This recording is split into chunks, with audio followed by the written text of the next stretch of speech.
Hey, this is Bill for Sparky Channel, and I've got a great project for today, and here it is. This is a bath drain, and this is an old cast iron drain from 1960. And let me show you what's going on. Okay, so this is your old sanitary tee right here, and you see now this drain isn't working worth a darn.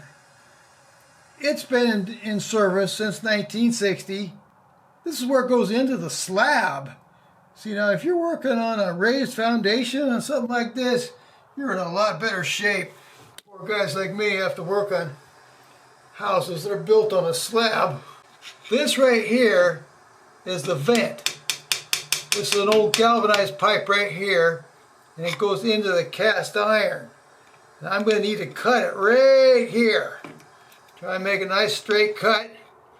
And this right here is a problem area. You really don't know until you open it up. But this drain has been clogging up like once a month, once every 3 weeks maybe. It's really a pain in the rear end. And so I'm going to change it out. You see now this is an interesting situation here. This is, I'm going to be cutting the pipe right about here. There's a glove of rust right there. That'll be interesting. Okay, so then it goes into this fitting, and this is lead. This is all lead right here. So I don't want to loosen this fitting right here. So I'm going to cut this first, because it'll all be nice and stable when I cut it, and it won't jiggle it around and get this lead fitting loose. So this right here is another drain. It goes to the other side of the wall, and it's actually the laundry drain. So I'm not going to try to mess with that today. I'm going to cut this right here, and right up here, okay, and just take it out, and then I'm gonna have to dig down into here with whatever I can, and try to clean this out as well as I can, and that will possibly also help this laundry drain. So anyway, that's the project, and this is the kind of thing you see when you open up a 1960 house wall. So the first thing I'm going to do is I'm going to take off the P-trap here, and I'm going to take off the throat piece that goes to the faucet, and I'm going to take these pieces all the way back to here and just get all that stuff out of the way. Here I've taken off the P-trap, and I've taken off the throat piece that goes to the sink, and I'm cutting the cast iron pipe. Now, I'm using my Milwaukee cordless Sawzall. It's been a great Sawzall, but the darn thing's having some trouble with the trigger. And I'm probably going to have to put a new trigger in it. The variable speed isn't working at all. And sometimes you sometimes you depress the trigger and it doesn't work. So it's been a great Sawzall, but it needs some work right now. And for the blade, I'm using one of the DeWalt break-off blades. It's a 14 to 18 TPI. Excellent blade for cutting cast iron. Excellent blade. And the way it works, you cut with it for a while, and when it wears out, you snap it and you put it back in. Then you got a short blade. Here I am stopping and oiling the blade. Now I'm going to restart with the DeWalt breakaway blade, and I'm going to show you a drawback to these breakaway blades. See, it just broke away by itself without my wanting it to. It's not a big problem, but it happens. Here I'm almost all the way through, and I'm going to stop right here. I don't want to cut entirely through the pipe because I want this pipe to be stable when I cut the upper cut of the galvanized vent pipe. Here I am cutting the upper galvanized vent pipe. And for this cut, I've chosen the 9-inch Milwaukee torch blade. And it turned out to be a great choice for the galvanized. I tried to use it cutting the cast iron and it was terrible. But for galvanized, a little softer, and the torch bit was beautiful for this cut. I'm almost all the way through the galvanized vent pipe right now, and I've managed to keep it pretty level and close to the fitting. So I'm cutting along here, and remember, I didn't cut all the way through the bottom because I wanted to keep it stable for this cut. And there it goes. The whole thing went. Okay, here's the pipe that I just cut right here.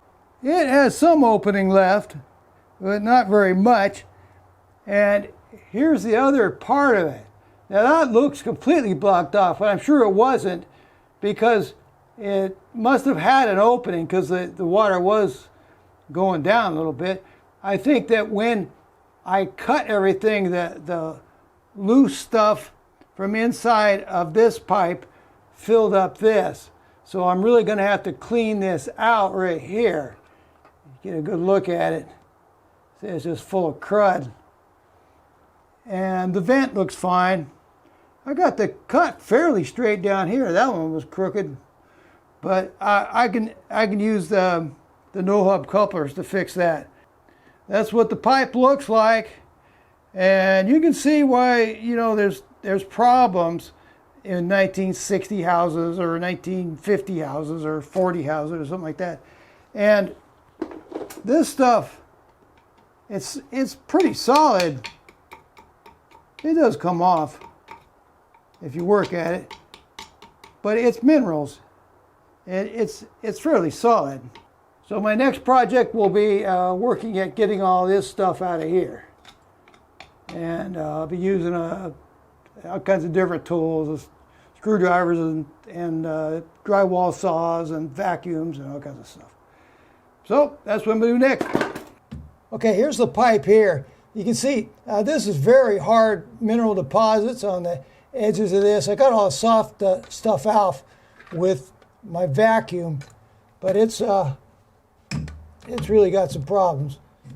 So I'm just going to be working at it a while. One of the things I did to work on the drain is I used a snake, and I put about 40 feet of snake down the line, and this is what the head of the snake looked like when I pulled it out. Okay, here's my setup. I got a no-hub coupler, and then I got a little piece of 1.5-inch ABS. I got an adapter from 2-inch to 1.5, and then this is a 2x2 by 1.5 long sweep sanitary tee. And then I have a piece of 2-inch ABS, and then I have a 2-inch no-hub coupler. And it all goes in just like that. And now I'm gonna, you see, I can just scoot these no-hub couplers down over the pipes.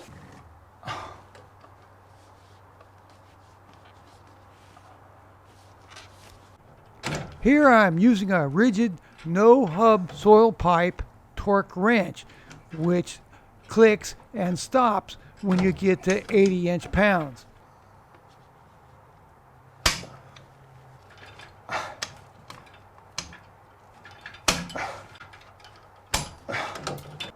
Okay, we start out with a 2-inch coupling, a 2-inch ABS, and then we got a 2x2 by 1.5 sanitary tee long sweep, and then we have an adapter, and then a 1.5-inch piece of ABS, and then a 1.5-inch no-hub coupling, and then that goes to the vent pipe. Okay, I've got the water going, and here we are. Here's the new throat piece I put in, and then there's the P-trap, and then there's the 1.5-inch PVC adapter.